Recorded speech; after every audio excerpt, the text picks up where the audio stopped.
Okay, good morning guys. So, paano nga ba mag-snap? O ano kayang magandang settings sa snap, no? Snapping sa gamit ang 3ds Max. So, dito, meron itong usually ginagamit ng dalawa para sa akin. Ito yung snap toggle and then angle snap toggle. Meron siyang kapag lagay mo yung mouse mo dito, makikita yung parang A sige sa dulo. Yan yung shortcut keys niya. Ito din yung S. Yan. Okay? So, una, kung gusto mo mag-snap, ganito ang gagawin mo.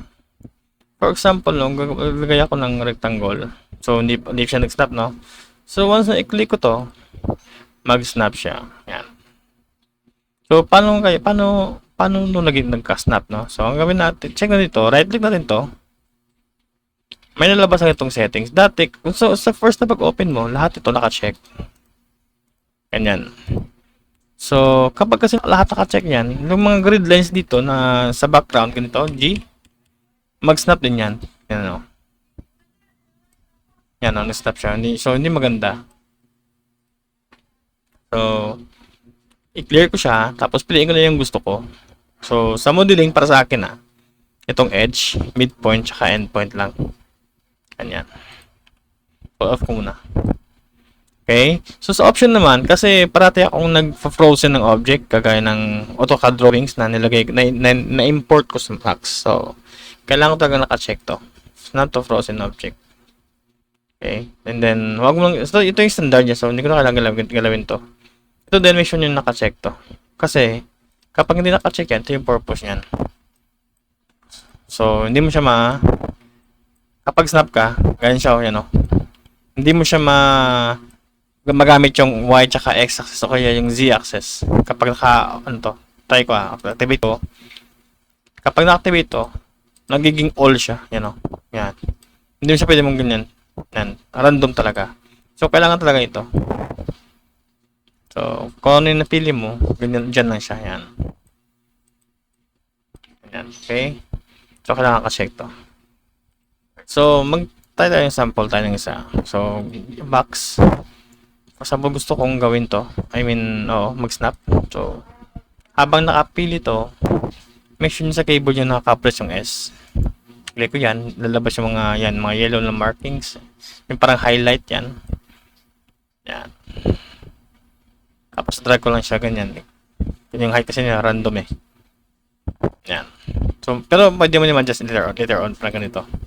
Punta ka lang sa modifier, type mo lang 100, parang ganun. So, meaning, accurate yung model mo sa drawing nila. Pero may scenario kasi na mali yung drawing, hindi accurate. O kaya hindi pantay. So, kailangan mo talagang pantayin. Okay, so for example, model to model. Meron akong ginawang rectangle, no? So, for example, for example, cylinder, sa top view. Ganyan, no? So, gusto ko siyang ilagay dito.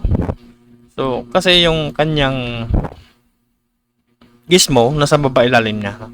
Pinaka-ilalim, pinaka-zero ng model ba. So, ang gawin ko dyan, pwede din dito sa gilid, pwede dito sa gitna. Kasi yung gizmo niya nasa ilalim naman naka-zero. So, habang dinadrag mo siya, pwede mo itong i-activate yung snap. So, ayan.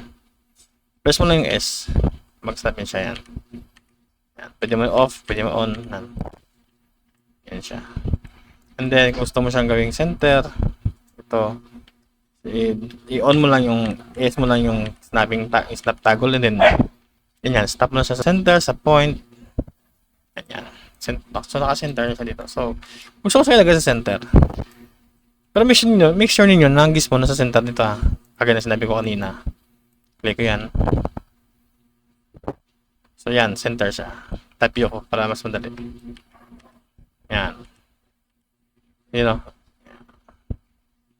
Pandi ako activate yung center. Okay na pala. Yan. Yan sa center. Kaya. Center. Posible naman.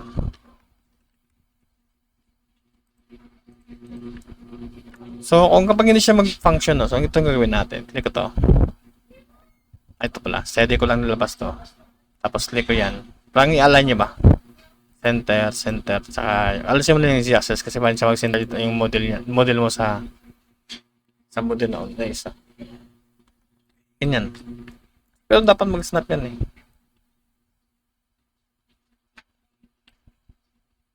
Check ko nga dito. Snap. Okay naman. Ito, midpoint.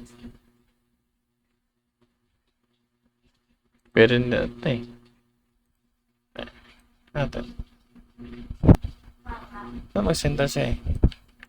Hindi ko naman bakit siya nag-center. O kaya kailangan talagang ikaw yung poly.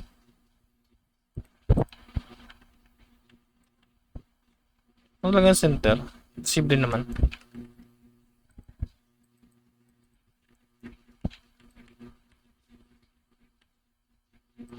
Urgent talaga.